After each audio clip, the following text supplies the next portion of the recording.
नमस्कार नहीं welcome you world affairs. मैं हूं प्रशांत धवन। इंडिया का प्रेशर काम आ गया है और श्रीलंका ने चाइनीज स्पाई शिप की जो एंट्री है ये अभी के लिए ब्लॉक कर दी है। ये मैं कहूंगा एक बहुत ही बड़ी सफलता है भारत की विदेश नीति की। यहाँ पर आप देख पाओगे अभी रिसेंटली पूरी दुनिया में चाहे जापानीज मीडिया हो अमेरिकन मीडिया हो, बात ये चल रही थी कि इंडिया ने श्रीलंका की इतनी हेल्प करी, बिलियंस ऑफ डॉलर्स के सॉफ्ट लोन दिए, उसके बावजूद श्रीलंका ने अलाउ कर दिया कि चाइनीज नेवी की एक बहुत ज्यादा इंपॉर्टेंट स्पाई शिप जो बैलिस्टिक मिसाइल, न्यूक्लियर मिसाइल या फिर कोई सैटेलाइट सबको ट्रैक कर सकती है, ये डॉक करेगी श्रीलंका में। तो इंडिया की हेल्प का मतलब क्या हुआ? श्रीलंका इंडिया की सिक्योरिटी को कुछ भी इंपॉर्टेंस नहीं देता। तो यहाँ पर क्लियरली इंडिया ने अपना एक मैसेज कन्वे किया श्रीलंका को, श्रीलंका पर प्रेशर डाला है और श्रीलंका ने यहाँ पर खुद ही कह दिया है कि चाइनीज शिप को जो परमिशन दी गई थी कि ये हम्बनटोटा पोर्ट पे डॉक कर सकती है, ये परमिशन ये लोग ऑल टुगेदर वापस ले रहे हैं।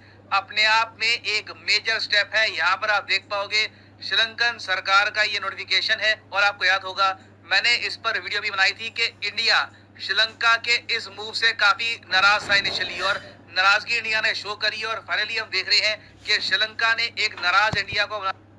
और आपको याद होगा मैंने इस पर वीडियो भी बनाई थी कि इंडिया श्रीलंका के इस मूव से काफी नाराज था इनिशियली और नाराजगी इंडिया ने शो करी और फाइनली हम देख रहे हैं कि श्रीलंका ने एक नाराज इंडिया को बनाने की कोशिश करी है और श्रीलंका ने क्लियरली यहाँ पर चूज किया है when it matters the most, Sri Lanka will choose India. और इससे देखिए ग्लोबली भी इंडिया की जो इमेज है ये काफी स्ट्रांग होगी, क्योंकि मैं देख रहा था इनिशियली जब रिपोर्ट्स आई कि श्रीलंका ने अलाउ कर दिया है कि चाइनीज नेवी की शिप डॉक कर सकती है श्रीलंका में, तब ग्लोबल मीडिया ने ऐसे आर्टिकल लिखे कि China thumbs its nose at India. China India के अफेयर्स में अपनी नाक दे रहा है और despite New Delhi's objection, India के ऑब्जेक्ट करने के बावजूद कोलंबो मतलब के श्रीलंका ने परमिशन दे दी चाइना की इस रिसर्च और सर्वे शिप को। तो जो फॉरेन मीडिया एक बार को ये लिख रहा था, आज के समय में देख रहा हूँ बहुत सारे यूएस के जर्नलिस्ट ओपनली लिख रहे हैं कि इंडिया के प्रोटेस्ट के बाद श्रीलंका ने चाइना को कहा कि आपकी शिप की विजिट हम पोस्टपोन कर रहे हैं। ये दुनिया भर में एक बहुत ही क्लियर मैसेज सेंड करेगा कि एक ऐसे टाइम में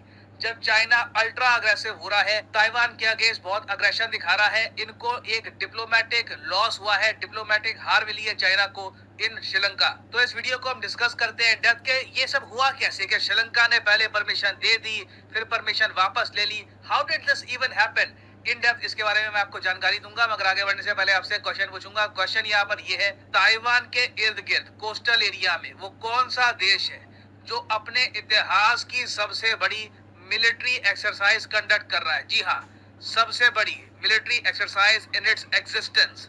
तो ये है यहाँ पे आपकी ऑप्शन, यूएसए, चाइना, जापान या फिर रशिया।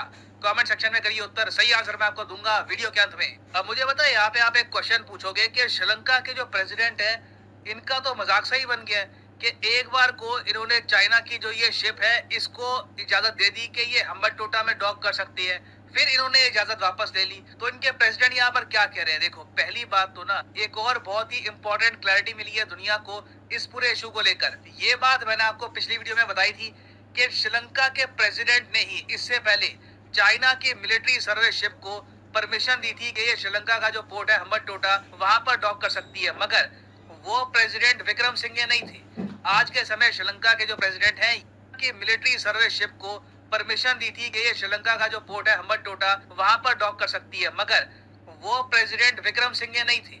आज के समय श्रीलंका के जो प्रेसिडेंट हैं ये है रनिल विक्रम सिंघे। जिस प्रेसिडेंट ने अप्रूवल दी थी चाइना की नेवी शिप को ये थे गोटाबाया राजापक्सा। ये आपको पता होगा कि महेंद्र राजापक्सा के भाई है और ये जो दोनों राजापक्सा भाई हैं ये आप कह सकते हैं बहुत ज्यादा प्रो चाइना थे। महेंद्र राजापक्सा के अंडर ही श्रीलंका के हाथ से हम्बनटोटा निकल गया। श्रीलंका ने बिलियंस ऑफ डॉलर्स का जो कर्ज था ये ओढ़ लिया और आपको याद होगा कि इनका ही घर श्रीलंका में पब्लिक ने जला दिया था क्योंकि पब्लिक को शक है कि ये दोनों हाईली करप्ट है। इन्होंने श्रीलंका की इकोनॉमी से मिलियंस या परहैप्स बिलियन कि इनका ही घर श्रीलंका में पब्लिक ने जला दिया था क्योंकि पब्लिक को शक है कि ये दोनों हाईली करप्ट है। इन्होंने श्रीलंका की इकोनॉमी से मिलियंस या परहैप्स बिलियंस चोरी करके बाहर पार किए हैं, ऐसा कई लोग इन पे आरोप लगा चुके हैं। खैर इन लोगों ने करप्शन किया हो ना किया हो उसके बारे में मैं कुछ कह नहीं सकता, मगर ये बात बिल्कुल सच है कि ये दोनों भाई बहुत ज्यादा प्रो चाइना थे। और सबसे अजीब बात मुझे ये लगी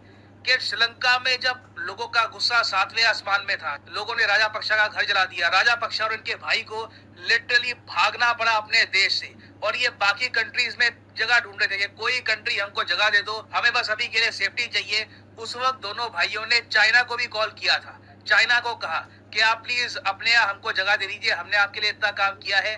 चाइना ने उस वक्त दोनों भाइयों को इग्नोर कर दिया, ना महेंद्र ना गोटाबया, किसी को भी चाइना ने हेल्प नहीं दी। और ये अपने आप में मैं कहूंगा दुनिया भर में जो प्रो चाइना लीडर्स है उनके लिए लेसन है कि चाइना सिर्फ अपना मतलब देखता है। एक बार जब इनका मतलब कंप्लीट हो गया तो लिटरली कोई भी लीडर हो उसको वो डिस्कार्ड भी कर देंगे। और जहां तक मैं देख पा रहा हूँ, चाइना का जो एक्सपेरिमेंट था राजापक्ष भाइयों के साथ, अब चाइना ने खत्म कर दिया है। जो चाइना ने कोशिश करी थी कि ये एक डायनेस्टी जो है इसको प्रमोट करके ये श्रीलंका में इन्फ्लुएंस बनाकर रखेंगे, ये होने वाला नहीं है। तो परमिशन दी थी गोटाबाया राजापक्ष ने, प्रीवियस प्रेसिडेंट ने परमिशन अब विड्रॉ करी है श्रीलंका के करंट प्रेसिडेंट रनिल विक्रमसिंघे ने। और यहाँ पे आप पूछ सकते हैं मगर क्या ये इशू इतना बड़ा था कि इंडिया ने इतना प्रेशर डाल दिया श्रीलंका पर? क्योंकि श्रीलंका के जो करंट प्रेसिडेंट हैं इन्होंने इंडिया को ये समझाने की काफी कोशिश करी कि देखिए चाइना की जो शिप आ रही है ये सिर्फ हमारे यहाँ रिफ्यूलिंग करने के लिए आएगी, उसके अलावा कुछ यहाँ पर इसका रेडार एक्टिव नहीं होगा, ये इंडिया पर यहाँ से स्पाइंग नहीं करेगी। मगर इंडिया के जो क्वेश्चंस थे बहुत ही जेन्युइन थे कि अगर इस शिप को रिफ्यूलिंग ही करनी है किसी और कंट्री में भी कर सकती है, इसको हम्बनटोटा के पास ही रिफ्यूलिंग क्यों करनी है? क्योंकि देखो अब इंडियन पर्सपेक्टिव से हमारा जो कंसर्न है बिल्कुल जेन्युइन है, क्योंकि इस शिप का जो रेडार है जो डिटेक्ट कर सकता है आसपास की इंफॉर्मेशन को, आसपास जो भी डेवलपमेंट्स हो रही है उसको ये रजिस्टर कर लेता है, ये 750 किलोमीटर के रेडियस का है। तो जब वैंग 5 शिप हम्बनटोटा में डॉक करती तो उसके बाद तमिलनाडु में जो हमारा न्यूक्लियर पावर स्टेशन है ये इसके रेडियस में आता। जो हमारे 6 बहुत ही इंपॉर्टेंट पोर्ट्स है सदर्न इंडिया में जहां पर हम आज के समय सबमरीन फ्रिगेट्स बना रहे हैं वो भी इसके रेडियस में आता।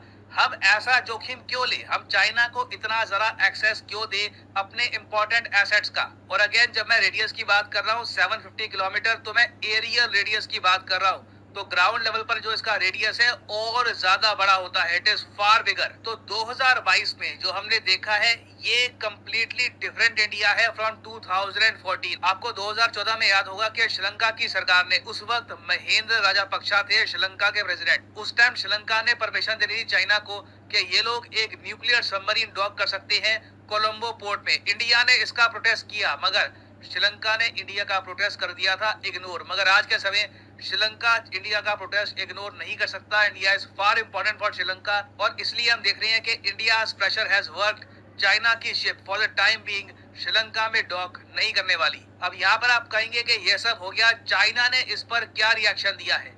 चाइना की तरफ से अभी तक कोई सरकारी रिएक्शन नहीं आया। मेरे हिसाब से ग्लोबल टाइम जरूर इस पर काफी लेख लिखेगा कि इंडिया पैरानॉइड हो गया, इंडिया डर गया, इंडिया ने ये क्यों कर दिया।